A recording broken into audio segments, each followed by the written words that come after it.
ማንቸስተር ዩናይትድ መረጃዎቻችን ስናልፍ አማድ ዲያሎ ለግማሽ ፍጻሜ ጨዋታ ሊደርስ ይችላል። ኮትዲቫሪያው የማንቸስተር ዩናይትድ የፊት መስመር ተጫዋች አጥቂ ተጫዋች የሆነው አማድ ዲያሎ አሁንም ቢሆን ከውድድር ዓመቱ መጠናቀቅ በፊት ወደ ሜዳ የሚመለስበት እድል ሰፊ እንደሆነ እየተገለጸም ይገኛል። በዚህም በማንቸስተር ዩናይትድ በዩሮፓ ሊጉ የሩብ ፍጻሜ ከሊዮን አቻው ጋር በሚያደርገው የመልስ ጨዋታ አሸንፎ ወደ ቀጣዩ ዙር የሚቀላቀል ከሆነ አማድ በማንቸስተር ዩናይትድ በውድድሩ የግማሽ ፍጻሜ መርሃ ግብር ሊያገለግል የሚችልበትም እድል እንዳለ ዴይሊ ሜል በጋዜጣው አስነብቧል።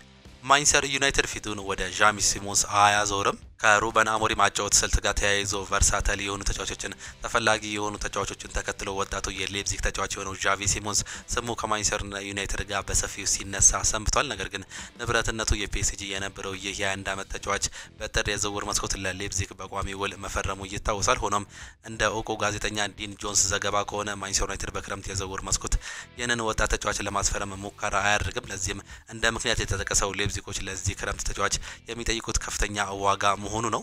ማንቸስተር ዩናይትድን ጠንካራ ለማድረግ ሞክረናል ብሏል። እንግሊዛዊ የቀድሞ የማንቸስተር ዩናይትድ ተጫዋች ጄሲ ሊንጋርድ በእሱ እንዲሁም ደግሞ ፖል ፖግባ ላይ የዩናይትድ የባህል መሸርሸርን አስመልክቶ የሚቀርበት ትችት ተገቢ እንዳልሆነ ነው የገለጸው። እኛ በቡድኑ ውስጥ በነበርንበት ጊዜ ትክክለኛ እንዲሁም ደግሞ የሚገባንን ቦታ ላይ እንደነበርን ነው የሚሰማን የነበረው ሲል የተናገረ ሲሆን ዩናይትድን ጠንካራ ለማድረግ ሞክረናል፣ ዋንጫዎችንም አሳክተናል። ይህን ስናደርግ ግን ፈገግታ እንዲሁም ደግሞ ጨዋታዎችን ከፊታችን አይጠፋም ነበር ሲል ነው የተናገረው። ፖል ፖግባ በዩናይትድ ቤት በነበረኝ ቆይታ አሁን ድረስ ምርጡ ጓደኛዬ ነው ሲል ተናግሯል። ጄሲ ሊንጋርድ ከሜል ስፖርት ጋር በነበረው ቆይታ አክሎም እነዚህን ሀሳቦች ማንሳት ችሏል። ፈርጊ ሁልጊዜም በእኔ ላይ ትልቅ እምነት ነበራቸው። ሰር አሌክስ ፈርጉሰን እግር ኳስ ምን እንደሆነ ጠንቅቀው ያውቃሉ። ስለዚህ እርሳቸው እኔ ላይ ፍላጎት ማሳየታቸው ለእኔ ትልቅ ትርጉም ነበረው። ማንቸስተር ዩናይትድን በሚያክል ትልቅ ክለብ ውስጥ የሚጠበቅብህ ነገር እንዲሁ ያለብህ ጫና እንደሚታሰበው በጣም ቀላል አይደለም፣ በጣም ከባድ ነው። ብዙ ተንታኞች ስለዚህ ክለብ የፈለጉትን ነገር ያወራሉ፣ ተጫዋቾች ላይ የእነሱን ትችቶች ያቀርባሉ። ሆኖም ከመጋረጃ ጀርባ ምን እንዳለ አያውቁም ሲል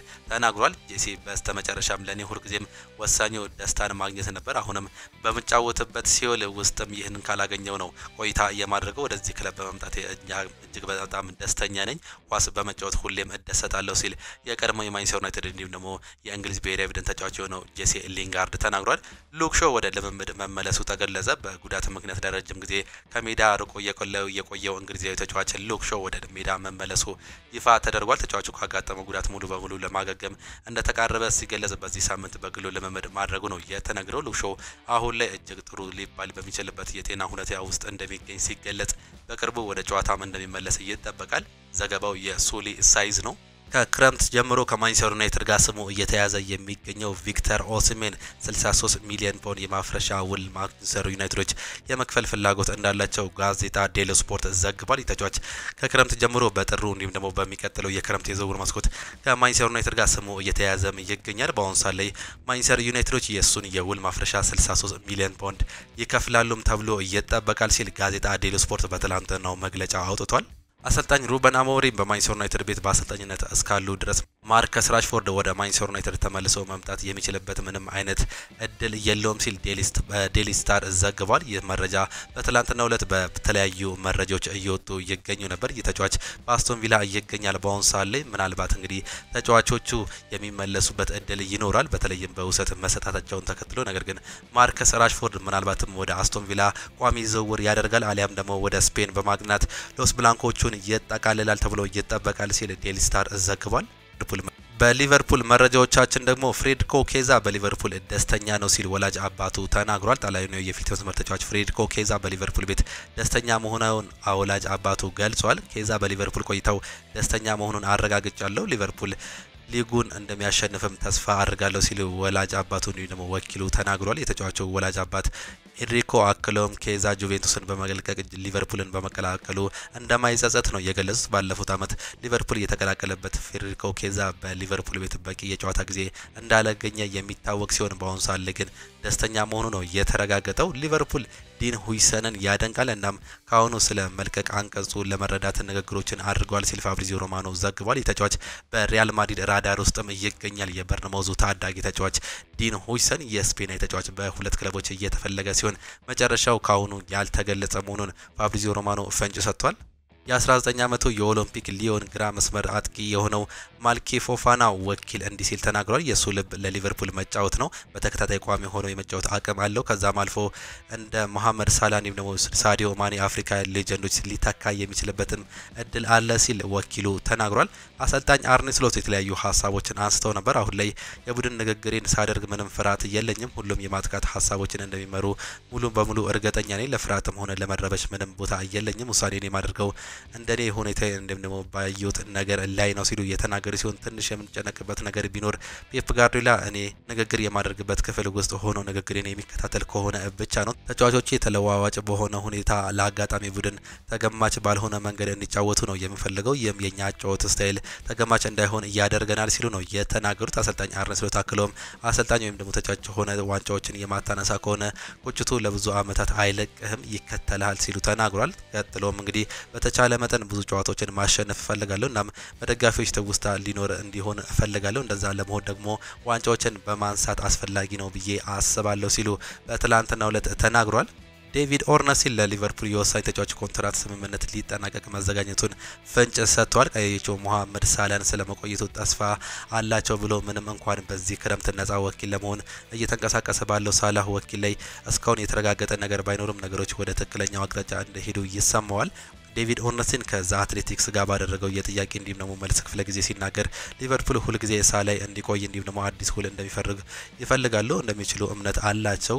የግብፁ ኢንተርናሽናል በዚህ ውድድር አመት ለሊቨርፑል 32 ጎሎችን አስቆጥሮ 22 አሲስቶችን በማድረግ ጥሩ አመታትን እያሳለፈ ይገኛል። ኦርነስቲን ሲናገር ሊቨርፑል መተው የሚፈልጋቸው ተጫዋቾች እንዳልሆነ መናገር አለበት። ሳላህ በአንፊልድ ለመቆየት እድል ያለው ይመስላል። ሊቨርፑል በተወሰነ ጊዜ ውስጥ ስምምነት ላይ እንደሚደርሱ ያውቃሉ። ምክንያቱም ሳላህ እንዲቆይ ይፈልጋል። እናም በሊቨርፑል ደስተኛ እንደሆነ እንዲሁም ደግሞ መቆየት እንደሚፈልጉ እምነት አላቸው። በእርግጥ ስንት አመት እንደሚራዘም የሚታወቅ ነገር የለም። በተጨማሪም ሳላህ ወደ ሳውዲ ፕሮ ሊግ ወይም ደግሞ ፓሪስ ሰን ጀርሜን ለመዘዋወር ሊዘጋጅ ይችላል የሚሉ ሪፖርቶችን እየሰማን ነው። የሳላህ አይነት ተጫዋች የማይፈልገው ክለብ የለም። የሻምፒዮንስ ሊግ እንዲሁም ደግሞ የካራባኦ ካፕ ዋንጫ ሽንፈቶች በሳላህ ቆይታ ላይ ምንም ተጽዕኖ ይኖራቸዋል ብዬ አላስብም ሲል ተናግሯል። ሊቨርፑሎች ትሬንት አሌክሳንደር አርኖልድ እንዲሁም ደግሞ ቨርጂል ቫን ዳይክን በክረምት በነፃ ለማጣት ይሞክራሉ። ስለዚህ ነገሮችን ኮከቦች ለማቆየት የተቻላቸውን ሁሉ ማድረግ ይፈልጋሉ። ሳላህ ከሶስት ዋነኛ ተጫዋቾች ውስጥ ሊባል ይችላል። ነገር ግን ደጋፊዎች የተሻለ ክለብ ሶስቱንም ኮንትራት እንዲፈርጉ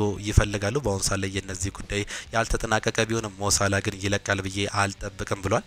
ታላቁ ተጫዋች ክርስቲያኖ ሮናልዶ እውቅና ተሰጠው። ፖርቹጋላዊ የ5 ጊዜ ባላንዶር አሸናፊ ተጫዋች ክርስቲያኖ ሮናልዶ ከዓለም የድንቃ ድንቅ መዝገብ እውቅና ተሰጥቶታል። ክርስቲያኖ ሮናልዶ የዓለም ሪካርድ ሽልማቶችን የተበረከለት ከሀገሩ ፖርቹጋል ብሔራዊ ቡድን በርካታ ጨዋታዎችን በማሸነፍ ነው። ክርስቲያኖ ሮናልዶ ከፖርቹጋል ጋር 132 ጨዋታዎችን በማሸነፍ በርካታ ኢንተርናሽናል ጨዋታዎችን እያሸነፈ ቀዳሚው የዓለማችን ተጫዋችም ሆኗል። ክርስቲያኖ ሮናልዶ ባለፉት 21 ዓመታት ለፖርቹጋል ብሔራዊ ቡድን ግልጋሎት መስጠትም ችሏል። ወደ ክለብ መረጃዎቻችን ስናልፍ ደግሞ በአርሰናል ቤት የሚገኙ መረጃዎችን ስንመለከት በዚህ የቻምፒየንስ ሊግ ውድድር አርሰናል ብዙ ርቀት መጓዝ የሚችል አውሮፓ ካሉ ቡድኖች ምርጡ ቡድን ነው ተብሏል። የፒኤስጂው አሰልጣኝ ሉዊስ ኤንሪኬ ነው እንዲህ ማለት የቻለው። 100% እርግጠኛ ሆኜ መናገር እችላለሁ። በአሁኑ ሰዓት ላይ አርሰናል በአውሮፓ ውስጥ ከሚገኙ ቡድኖች ምርጡ ቡድን ነው ሲል የተናገሩ ሲሆን በዚህ ሰዓት ከየትኛውም ቡድን መግጠም የማይፈልገው ቡድን አርሰናል ነው። በዚህ ውድድር አመት በአውሮፓ ቻምፒየንስ ሊግ በሜዳቸው ገጥመናቸዋል። ሜዳ ላይ ፍጹም ለተጋጣሚ ምቹ የማይሰጥ ቡድን በቀጣይ የጥሎ ማለፍ ጨዋታ ከሪያል ማድሪድ ጋር ይጫወታሉ። አንዳንድ ሰዎች ግምታቸውን ለሪያል ማድሪድ ሊሰጡ አይቻለው። ይህ ግን ፍጹም ስህተት ነው። የሚኬል አርቴታን ቡድን ጥንካሬ የሚያውቁ ሰዎች ግምት በእርግጠኝነት መናገር የሚችሉት ሪያል ማድሪዶች በአትሌቲኮ ምን ያህል እንደተፈተኑ አይተናል። አርሰናል ማድሪዶችን ከአትሌቲኮ ማድሪድም የማንቸስተር ሲቲም በላይ ሊፈትኗቸው ይቃረባሉ። ይህም ከባድ ሊሆንባቸው ይችላል። በሪያል ማድሪድ በኩል አርሰናል የዓለማችን ላይ ከሚገኙ ቡድኖች ድንቅ የመከላከል ጥበብ ያለው ቡድን ነው። በቀላሉ ጎል የሚቆጠርበት ጎል ካስቆጠረ ደግሞ አስቀብቆ የሚወጣ የተደራጀ ቡድን ነው። በድንቅ ስብስብ የተዋቀረ ቡድን ነው። በጣም ድንቅ አሰልጣኝ አላቸው። ይህ እንደ ቡድን በቻምፒየንስ ሊግ ብዙ ርቀት አጠብቃቸዋለሁ ሲል የፒኤስጂው አሰልጣኝ ሉዊስ ኤንሪኬ ተናግሯል። የኒውካስትሉ ዳን በርን ለአርሰናል ተጫዋች ሚኬል ሉዊስ ስኬሊ ለእንግሊዝ ብሔራዊ ቡድን ላደረገው የመጀመሪያ ጨዋታ ደስተኛ መሆኑን ተናግሯል። ማይክል ሉዊስ ስኬሊ ጎበዝ ነበር ብዬ አስብ ነበር። በጣም የተዋቀረ እንዲሁም ደግሞ እግር ኳስ ውጪ ጥሩ ነበር ብዬ አስብ ነበር። የሚያደርጋቸው ነገሮች ሁሉ እጅግ በጣም የሚያስገርሙ ናቸው። በሜዳ ላይ ከ18 ዓመት በላይ ተጫዋች ነው የሚመስለው። መቼም 18 ዓመቱ ነው ብዬ አላስብም። ለሱ እየመሰከርኩ ነው። እሱ በጣም ይገባዋል። ሳምንቱ ሙሉ ጥሩ ነበር። እናም 18 ዓመት ልጅ ሆኖ በዚህ ቡድን በትክክል የተላመደ ይመስለኛል። ስለዚህ ስለዚህ እሱ በጣም ደስተኛ ይሆናል እኔም በሱ እጅግ በጣም ደስተኛ ነኝ ሲል የኒውካስሉ ተጫዋች ዳን በርን በሉዊስ ስኬሊ ላይ ተናግሯል። ቼልሲ ቤት ስናመራ ደግሞ ቼልሲ የማይፈልጋቸው ተጫዋቾች የትኞቹ ናቸው የሚለውን ስንመለከት ቼልሲ ራሂም ስተርሊንግን በአርሰናል ቤት ያለው የውሰት ውል በአመቱ መጨረሻ ሲጠናቀቅ መሸጥ እንደሚፈልጉ ተናግሯል። በተጨማሪም ሰማያዊዎቹ ጆ ፊሊክስ ጥሩ የዝውውር ሂሳብ ከቀረበ እንደሚሸጡት ሲገለጽ ክለቡን መልቀቅ አለበት ብለው እንዳልወሰኑ ተዘግቧል። ራሂም ስተርሊንግ፣ ኬፓ አሪዛባላጋ፣ ብሮሃ ቤን ቺልዌል እንዲሁም ደግሞ አክሰል ዲሳሲ ከቼልሲ በኋላ በክለቡ ቦታ እንደሌላቸው ያሳወቁ ተጫዋቾች መሆናቸው ፋብሪዚዮ ሮማኖ በትላንትናው ዕለት ይዞት ወጥቷል። በሌላ በኩል ቼልሲ በሚቀጥሉት ክረምት ሆነኛ የፊት መስመር አጥቂ ለማስፈረም እንደሚፈልጉም ፋብሪዚዮ ሮማኖ አረጋግጧል። ቼልሲዎች ጥሩ ፕሮፖዛል ካገኙ ጆao ፊሊክስን ሊለቅ ይችላል። ነገር ግን በሚቀጥሉት ሲዝን ጆao ፊሊክስ በቼልሲ እንዲቀጥል በራሳቸው አልወሰኑም ሲል ፋብሪዚዮ ሮማኖ እያረጋገጠ ሲሆን በአሁኑ ሰዓት ላይ በኤሲ ሚላን ቤት የሚገኘው ተጫዋች በክረምት ወደ ቼልሲም ይመለሳል። ቼልሲዎች ባለፉት ክረምት በአጥቂ ቦታ ላይ ስምምነት ለማድረግ ክፍት በመሆናቸው አጥቂ ለማስፈረም እንደሚፈልጉ ይጠበቃል። በእርግጥ በስተመጨረሻ ቀን ከናፖሊ በቪክተር ኦሲሜን ጉዳይ ድርድር አድርገው ነበር። በአሁኑ ሰዓት ላይ ተጫዋች ወደ ሌሎች ክለቦች በውሰት ቢያቀናም የቼልሲ አሁንም ኢላማ መሆኑን ቢቢሲ ስፖርት ይዞት ወጥቷል።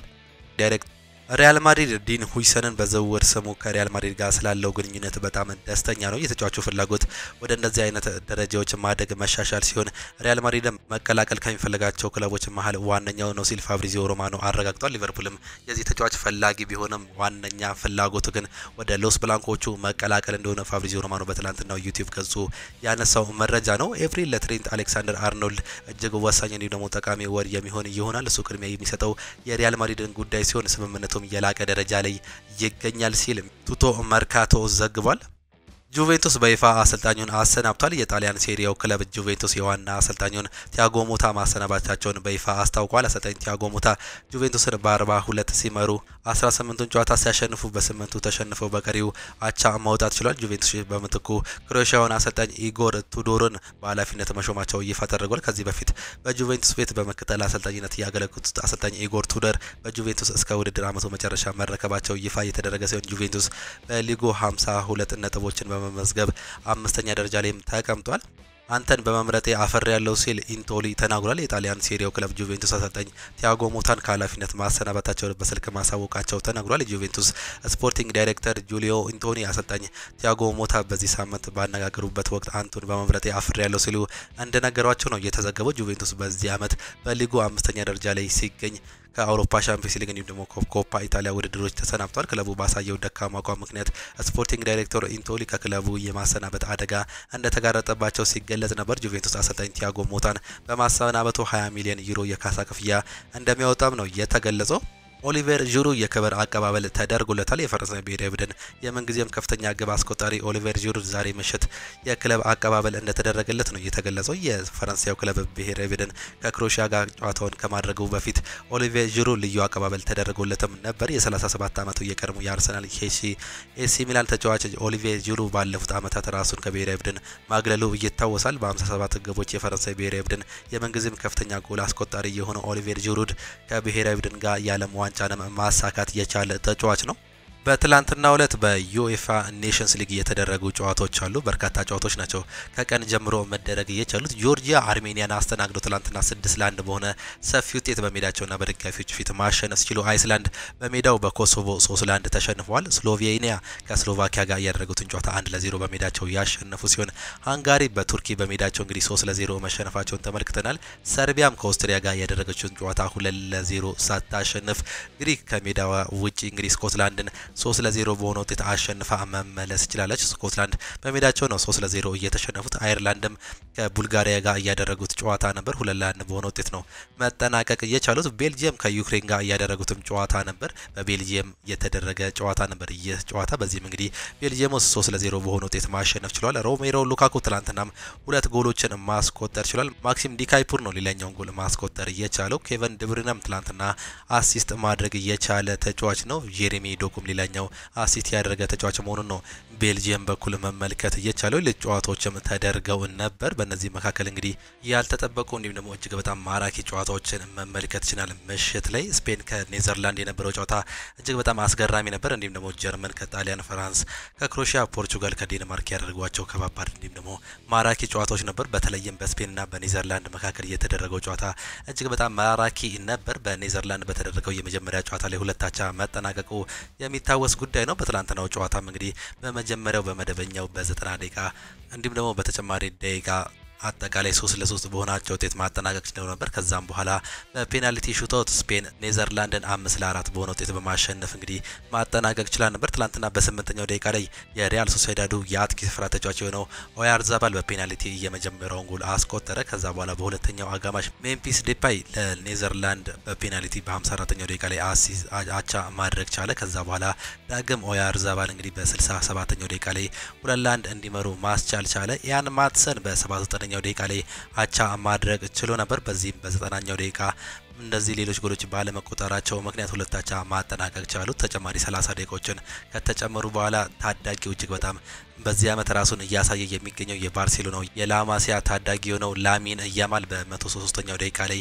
ዲን ሁይሰን አሲስት ያደረገለትን ኳስ በማስቆጠር እንግዲህ 3-2 መምራት ቻሉ። ነገር ግን በ109ኛው ደቂቃ ላይ ሌላኛው ታዳጊ ዣቪ ሲሞንስ የአርቢ ሌፕዚጉ ተጫዋች የሆነው በፔናልቲ አቻ ማድረግ ችሎ ነበር። በዚህም እንግዲህ በ120 ደቂቃ 3 አቻ በሆነ ውጤት በማጠናቀቃቸው ምክንያት ወደ ፔናልቲ ሹታውት ሄዱ። በዚህም ስፔን 5-4 በሆነ ውጤት አሸንፋ ማጠናቀቅ ቻለች። ሌላኛው ጨዋታ በዛ ሰዓት ላይ የተደረገው የጀርመንና የጣሊያን ጨዋታ ነበር። ጀርመን ከጣሊያን በነበረው ጨዋታ አቻ መጠናቀቅ ችሎ ነበር። 3-3 ነው መጠናቀቅ የቻለው። በአጠቃላይ ደግሞ 5-4 በሆነ ውጤት ጀርመን ማሸነፍ ችላለች። በትላንትናው ጨዋታ ላይ ጆሹዋ ኪሚች በ30ኛው ደቂቃ ላይ በፔናልቲ ማስቆጠር ቻለ። ከዛ በኋላ ታዳጊው ጆሽማል ሙሲሊያ እንዲሁም ደግሞ ክሌንዲሴት በ45ኛው ደቂቃ ላይ 3 ጎሎች ማስቆጠር ችሎ ነበር። 3-0 ሲመሩ ቢቆዩም በሁለተኛው አጋማሽ ጣሊያኖች 3 ጎሎችን ማስቆጠር ችሎ ነበር።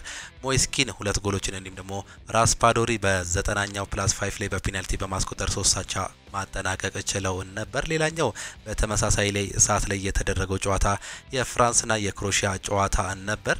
ፍራንስም ክሮኤሺያን 2-0 ማሸነፍ ችላ ነበር። ነገር ግን በአግሪጌት 2-2 መሆኑን ተከትሎ ወደ ፔናልቲ ሹታውት መሄድ ችለው ነበር። በ90 ደቂቃ ውስጥ ፍራንስ 2-0 መምራት ችላ ነበር። በዚህም በ52ኛው ደቂቃ ላይ ሚኬል ኦሊሴ እንዲሁም ደግሞ ኦስማን ዴምቤሌ በ80ኛው ደቂቃ ላይ በማስቆጠራቸው 2-0 90 ደቂቃ ማጠናቀቅ ቻሉ። ተጨማሪ 30 ደቂቃዎችን ቢጨምሩ ጎል ማስቆጠር አልቻሉም። ከዛ ወደ ፔናልቲ ሹታውት ማሄድ ችለው ነበር። በዚህም 5-4 በሆነ ውጤት ፍራንስ ክሮኤሺያን ማሸነፍ ችላለች። በትላንትናው ጨዋታ ላይ ፖርቹጋልም ከዴንማርክ ጋር እያደረገችው ጨዋታ ነበር። ፖርቹጋል በሜዳውና በደጋፊዎቹ ፊት ነው የትላንትናውን ጨዋታ ማድረግ የቻሉት። የመጀመሪያውን የዴንማርክና የፖርቹጋል ጨዋታ በዴንማርክ በተደረገው ጨዋታ 1-0 በራስመስ ሆይሉንድ ብቸኛ ጎል መጠናቀቁን እናስታውስ ነበር። ትላንትና በሜዳውና በደጋፊዎቹ ፊት ፖርቹጋሎች 5-2 በሆነው ሰፊ ውጤት ማሸነፍ ችሏል። አንደርሰን በ38ኛው ደቂቃ ላይ በራሱ ጎል ላይ በማስቆጠር እንግዲህ 1-0 መምራት ቻሉ። ነገር ግን በመጀመሪያው በ6ኛው ደቂቃ ላይ ክርስቲያኖ ሮናልዶ በተጠለፈበት አጋጣሚ ፔናልቲ አግኝቶ ነበር። ነገር ግን እቺን ኳስ በፔናልቲ መጠቀም